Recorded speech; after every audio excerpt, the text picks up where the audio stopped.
Irmãos, muito boa noite.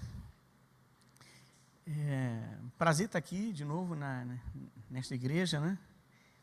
E com essa função de atender, né, uma convocação, né, do meu pastor Alan, para a gente poder compartilhar, né, um pouco da palavra de Deus, visando o nosso crescimento, o nosso amadurecimento, visando nos incentivar, a mim, a todos nós aqui, né, palavra de Deus, a que caminhemos num caminho mais seguro, mais puro, mais santo, né, uma vida mais próxima e consagrada a Deus.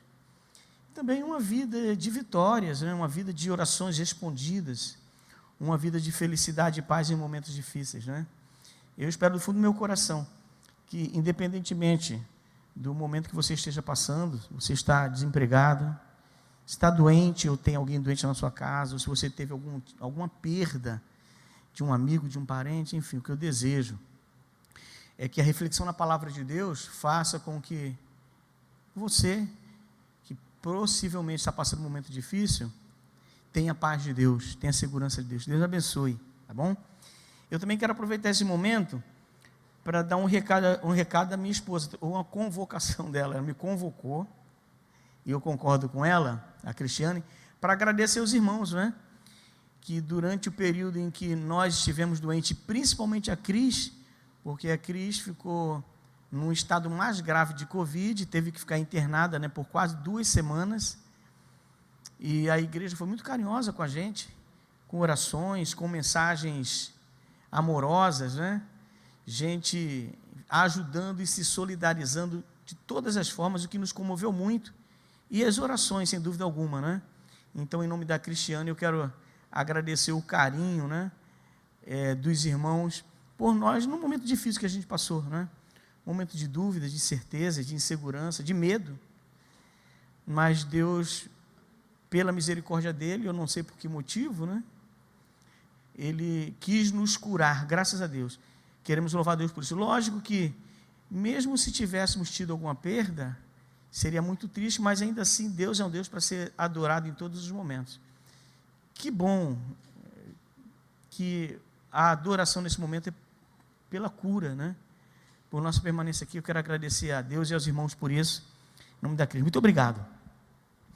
Irmãos, vamos abrir as nossas Bíblias, né?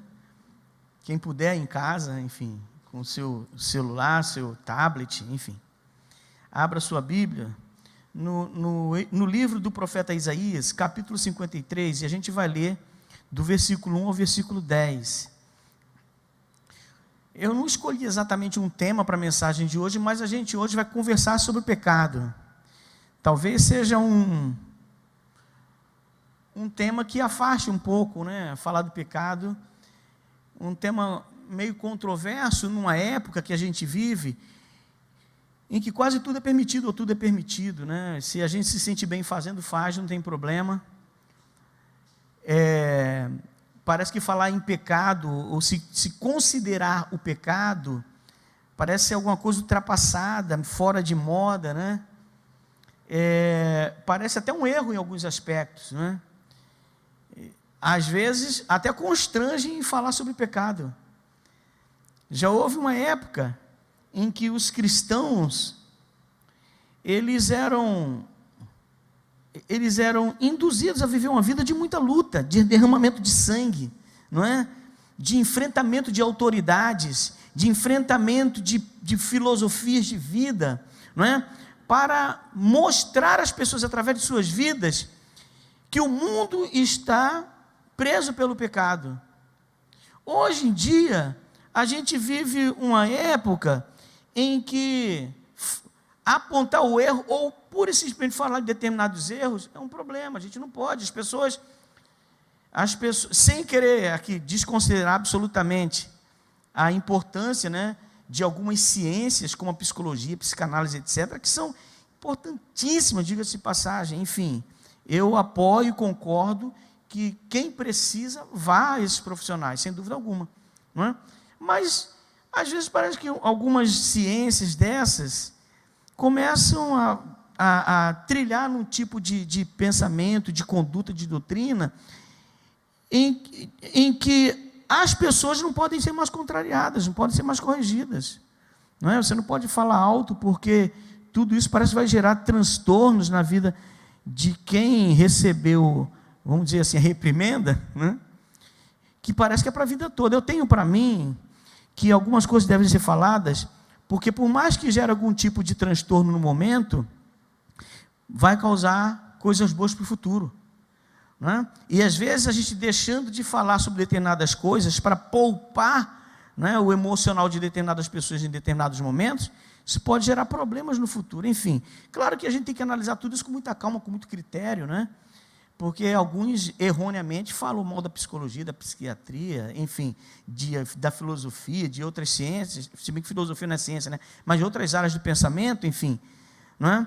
E não é esse o meu pensamento, absolutamente. A minha questão são algumas propostas exageradas, alguns pensamentos que acabam contribuindo para que se desenvolva um tipo de vida sem a observância de coisas importantes. E nesse aspecto, na questão da nossa relação com Deus, da nossa vida com Deus, nós não podemos vivê-la, isto é, viver a nossa vida com Deus, desconsiderando o pecado. O pecado existe. O pecado existe. E temos que nos proteger, buscar nos proteger, nos prevenir dele. E quando cairmos, buscarmos em Deus o perdão. Não é? Então, eu gostaria de compartilhar com os irmãos, a partir do texto bíblico, a partir da Bíblia, com a base bíblica, um pouco sobre isso, né? Do que é o pecado, as consequências do pecado, o amor de Deus e também o perdão de Deus, né? Enfim, como disse, né, o pastor Isaltino Gomes, um importante teólogo que nós tivemos, né, os batistas, que morreu alguns anos atrás, ele prefaciou alguns livros do meu irmão, como esse aqui, do pastor Gease Costa, o Vencendo o Pecado, né? E ele fala uma coisa interessante aqui no prefácio. Ele diz sobre o livro, né? Seu livro pretende ajudar as pessoas humildes, aquelas que reconhecem o óbvio. Todos podemos cair. Por isto, ele nos mostra a gravidade do pecado, que é o livro, com a boa notícia de que o perdão é também para todos. Olha só a coisa boa, né? Se todos estamos presos ao pecado e vamos pecar eventualmente, e isso é uma desgraça, é uma infelicidade, por outro lado, temos o perdão, e se o pecado todos pecam, o perdão também é para todos, graças a Deus, para todos que se relacionam com Deus. Vamos orar. Senhor Jesus, muito obrigado por esta noite, por este momento, pelas canções que entoamos ao Senhor. É bom demais te louvar, Deus.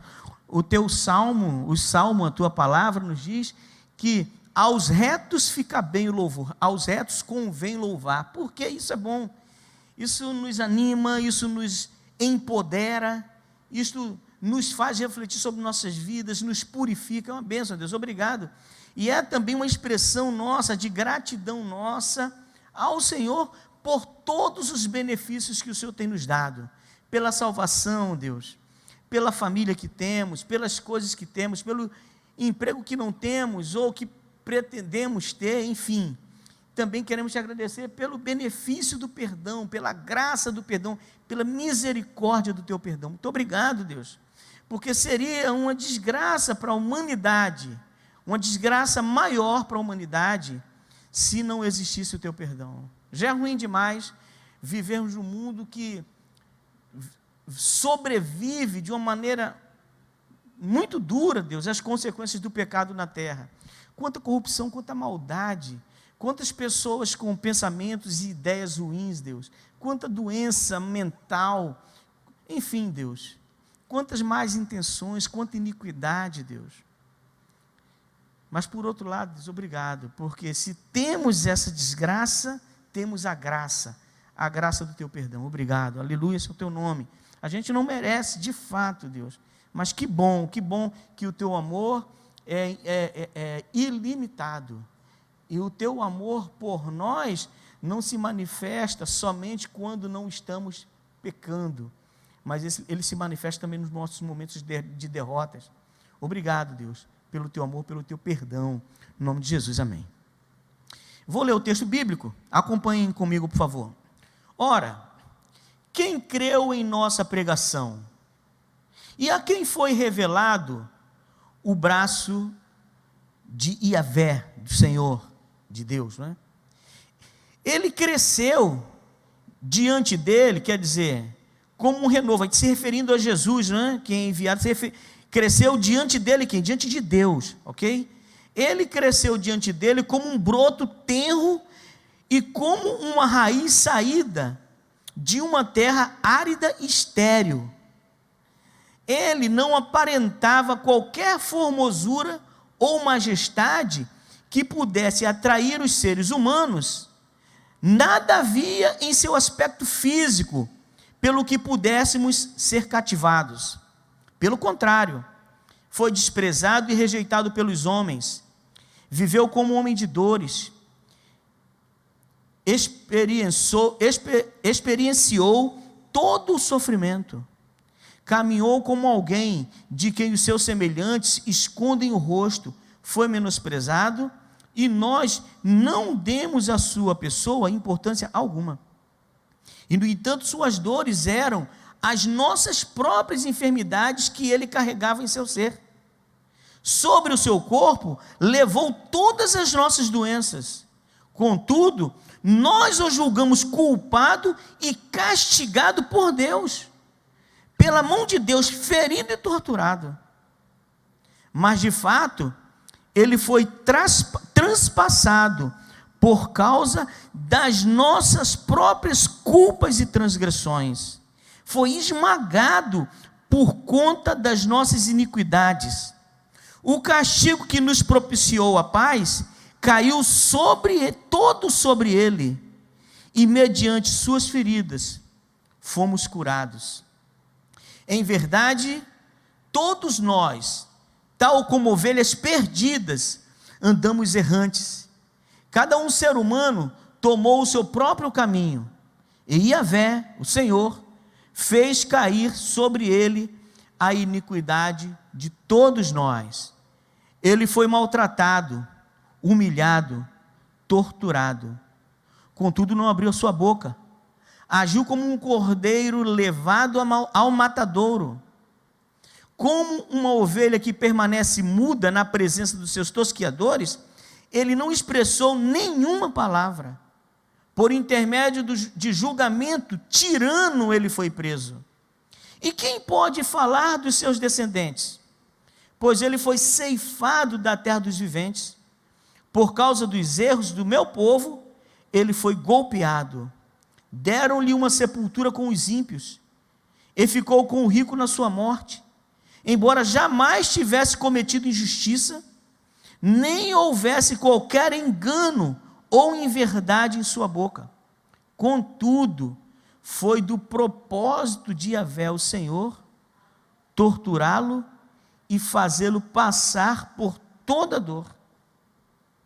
E embora o Senhor o tenha feito como oferta pelo pecado da humanidade, ele verá a sua posteridade, prolongará os seus dias para sempre, e a vontade de Iavé do Senhor prosperará em suas mãos. Amém.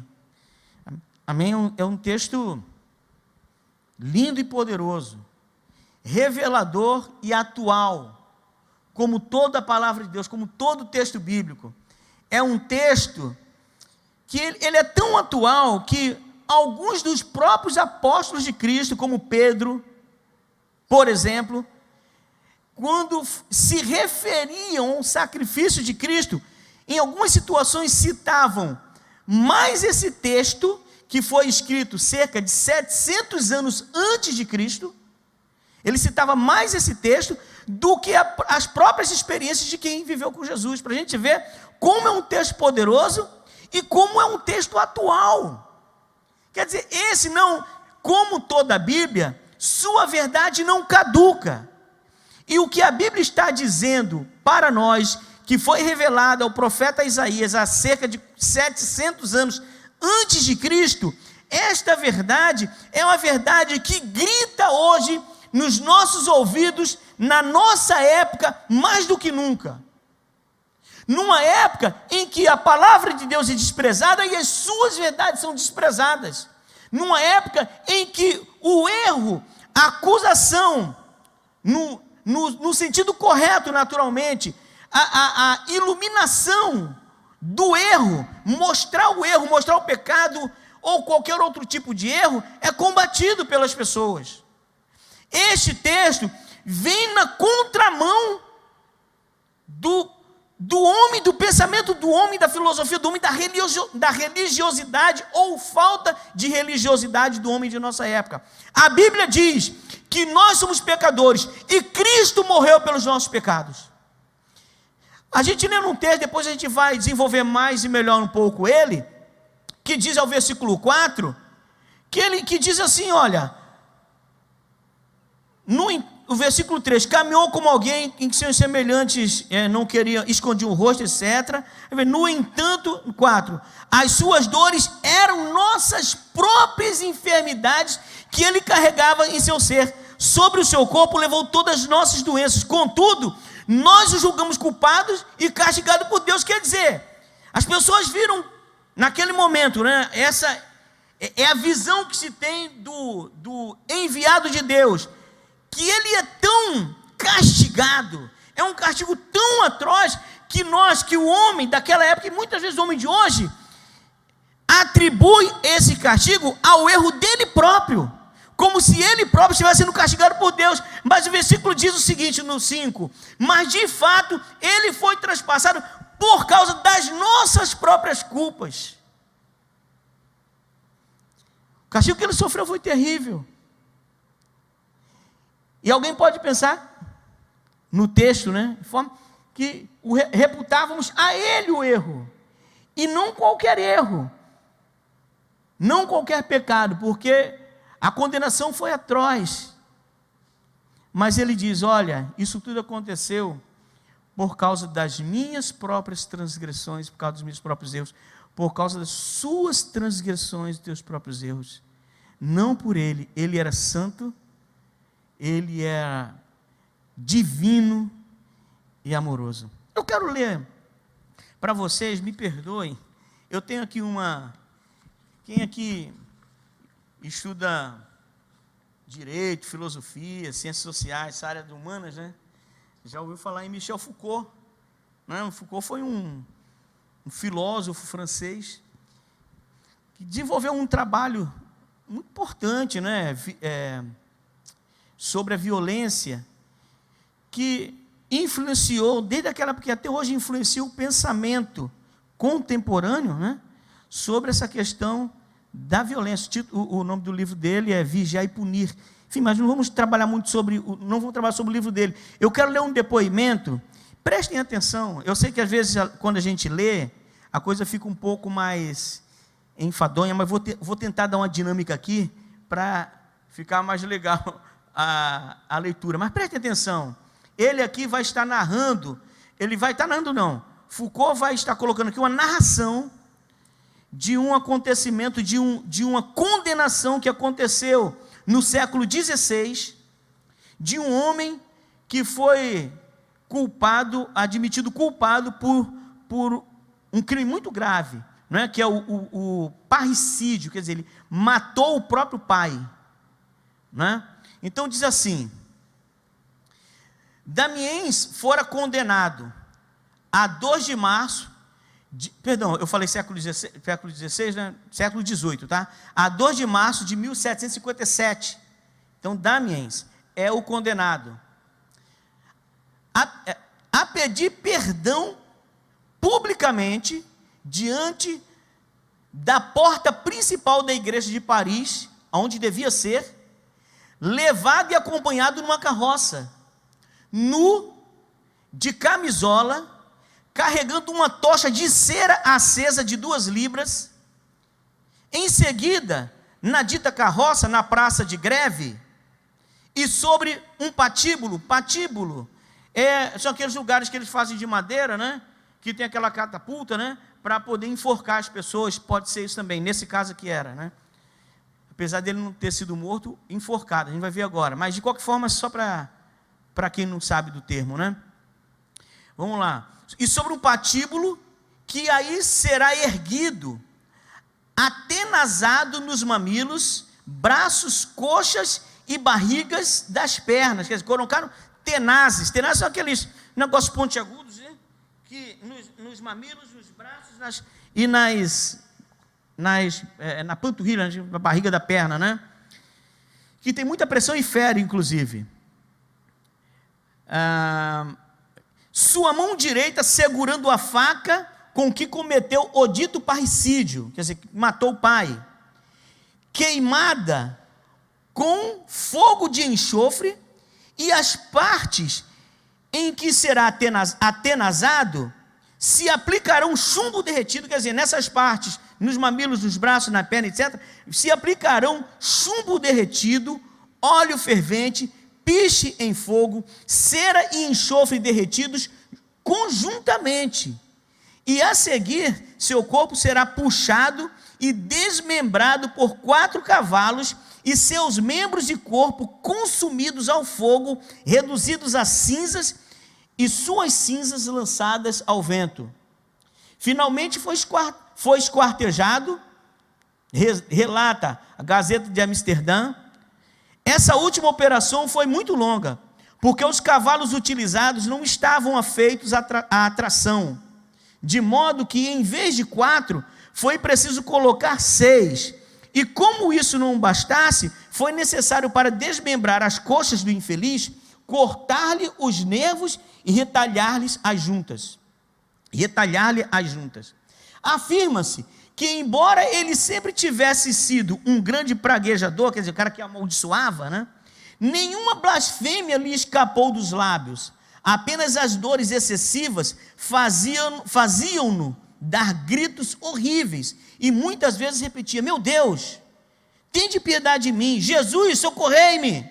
Os espectadores ficaram todos edificados com a solicitude do cura, quer dizer, do pároco, do padre, né? Com a solicitude do cura de Santo Paulo, que, a despeito de toda a sua idade avançada, era um padre bem velhinho, não perdia nenhum momento para consolar o paciente. O comissário de polícia de Button relata: acendeu-se o enxofre, mas o fogo era tão fraco que a pele das costas da mão mal sofreu. Depois, um executor, de mangas arregaçadas acima dos cotovelos, tomou umas tenazes de aço preparadas ad hoc, quer dizer, é um termo da área do pastor Alain e do Sidney, né? Ad hoc quer dizer, foi feito para aquilo, não é isso? Aquele material foi feito com aquele propósito específico, não é isso? É, pastor? Beleza, obrigado. Então aqui, tomou as tenazes de aço preparadas ad hoc, quer dizer, preparadas com aquele objetivo específico, medindo cerca de 1,5 pé de comprimento, atenazou-lhe primeiro a barriga da perna direita, depois da coxa, daí passando as 2 partes da barriga do braço direito, em seguida os mamilos. Este executor, ainda que forte e robusto, teve grande dificuldade em arrancar os pedaços de carne que tirava em suas tenazes 2 ou 3 vezes do mesmo lado ao torcer, e o que ele arrancava formava em cada parte uma chaga do tamanho do escudo de 6 libras. E ele vai relatando mais e mais aqui, com mais detalhes tenebrosos e terríveis, essa execução que eu não vou ler, que o tempo não vai permitir. São 3 folhinhas aqui, no tempo não vai permitir, mas no final eu quero ver assim, ler o finalzinho, tá? Em cumprimento da sentença, tudo foi reduzido a cinzas, no caso, né, depois de cortar aquilo tudo, né? O último pedaço encontrado nas brasas só acabou de se consumir às 10:30 da noite. Os pedaços de carne e o tronco permaneceram cerca de 4 horas ardendo. Os oficiais, entre os quais me encontrava eu e meu filho, com alguns arqueiros formados em destacamento, permanecemos no local até mais ou menos 11 horas. Alguns pretendem tirar conclusões do fato de um cão se haver deitado no dia seguinte no lugar onde se levantava a fogueira. voltando cada vez que era enxotado, mas não é difícil compreender que esse animal achasse o lugar mais quente do que o outro. E esse rapaz, Damiens, foi morto desse jeito. Quando a gente lê um relato desse, irmãos, a primeira coisa que vem à nossa mente, independentemente da questão legal, da estrutura legal, né, de cada época, de cada país, né, a primeira coisa que a gente pensa e entende é que Damiens, mesmo se o texto não falasse que ele era um parricida, é que tinha cometido um crime terrível. Um dos fatores que apontam para a gravidade do crime é a gravidade da condenação. Não é uma condenação. Eu não sou da área do direito, estou colocando um pé numa área que eu não tenho competência. Estou falando um pouco que a gente lê, enfim, mas tem uns advogados aqui que podem me corrigir depois. Agora não dá para um debate agora, né? Mas de qualquer forma, o tamanho ou a gravidade da condenação tem a ver com o tamanho e a gravidade do crime, não é? Não é justo uma pessoa que roubou um pote de manteiga no mercado, menor de idade e menina, ficar presa entre homens que cometeram crimes muito mais terríveis, homicidas, no mesmo lugar e pelo mesmo tempo que eles. Não é justo isso, não é? Os crimes, eles têm penas condizentes com a sua gravidade. Então, certamente, se nós lêssemos esse relato sem saber qual era o crime, ainda assim iríamos entender que era um crime terrível. Recentemente, um político brasileiro do Rio de Janeiro, né, foi acusado, e as investigações que estão sendo divulgadas indicam isso, que ele matou o enteado, né, e com o aval ou com algum tipo de participação da mãe, enfim. E o que a população fica esperando, porque hoje nós não temos mais esse tipo de condenação, né, de tortura, pelo menos em tese, né? No texto legal não tem isso, não é? A condenação hoje, a gravidade dela é o tempo que a pessoa vai ficar presa, né? Pelo menos está lá. Então, se fica 30 anos, 200 anos, pelo menos no final lá, é porque o crime foi muito grave.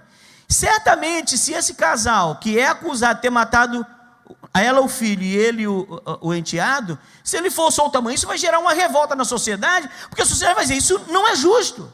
O crime é muito grave para ele ficar na prisão somente um mês ou um ano que seja. Isso quer dizer, irmãos, que o crime que Damiens cometeu foi extremamente grave, o que levou a ele, na época, a passar por essa condenação terrível.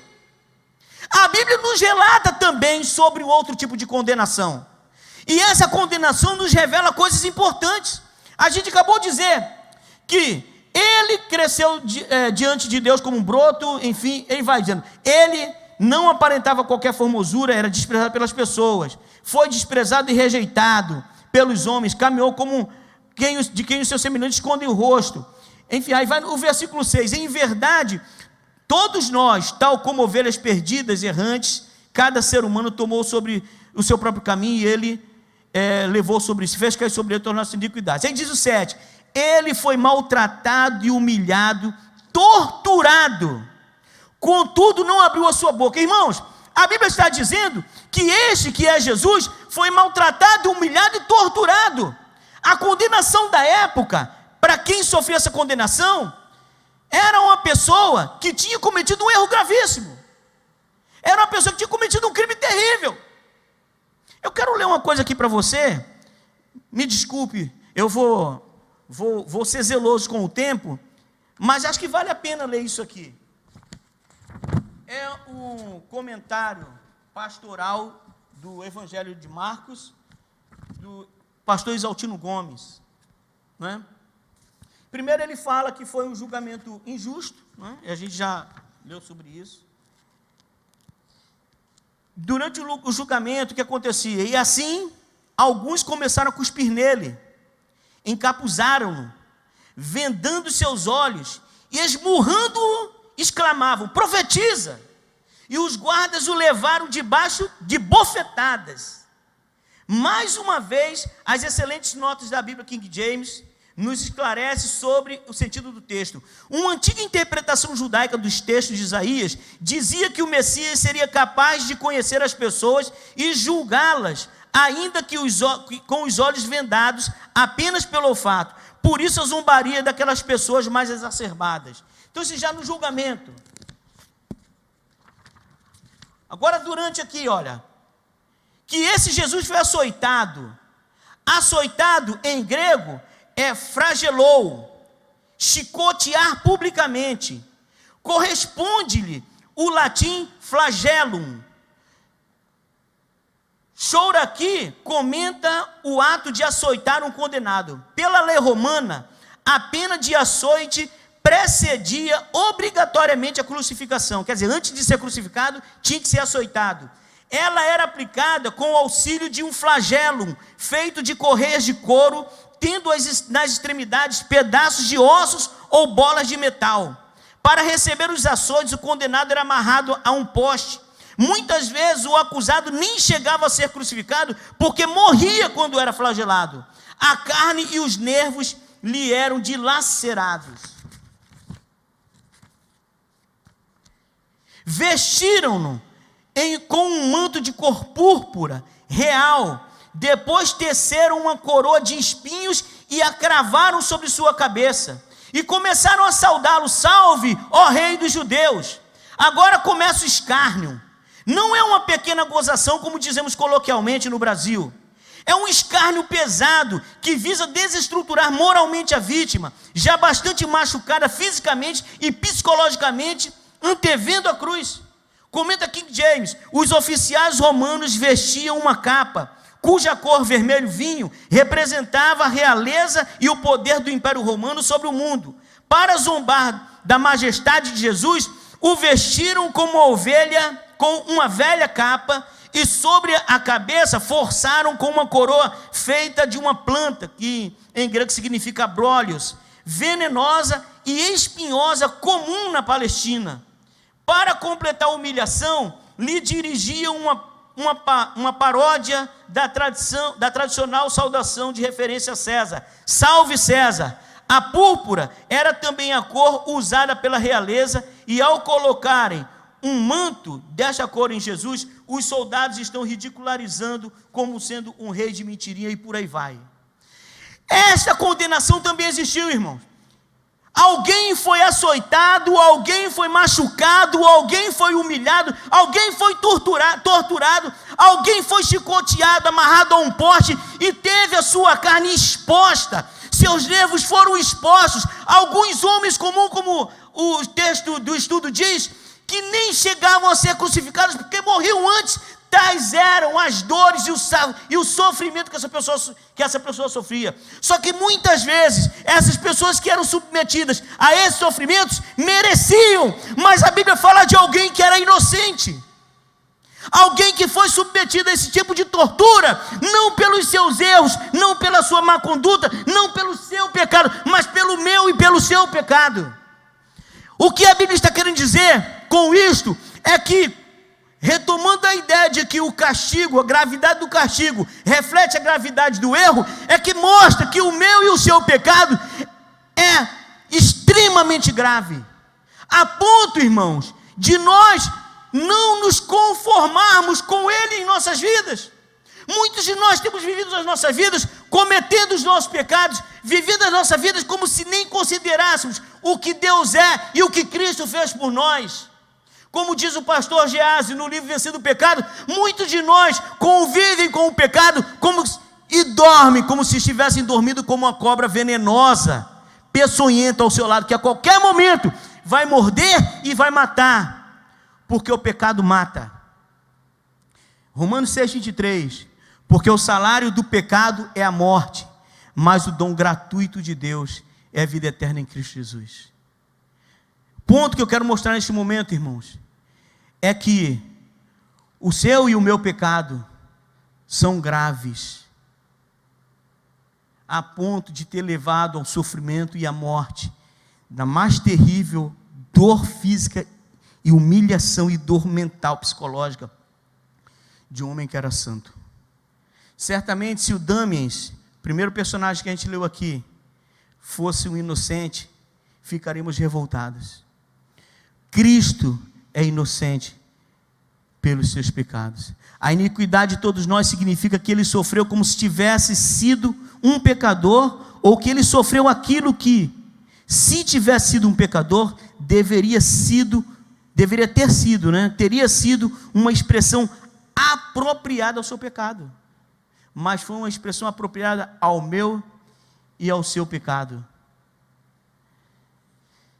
Mas, irmãos, se existe a péssima notícia de que o pecado existe, que ele é atroz, é terrível, que ele é mortal, como diz o texto bíblico, que a consequência dele é a morte espiritual, principalmente, mas muitas vezes física também. Por outro lado também temos o perdão de Deus. O texto diz, no versículo 10, contudo a Deus agradou-lhe torturá-lo, não porque Deus o odiava, mas porque Deus nos amava. Isso quer dizer, meu irmão, que não importa, ou não importam os erros que eu e você temos cometido.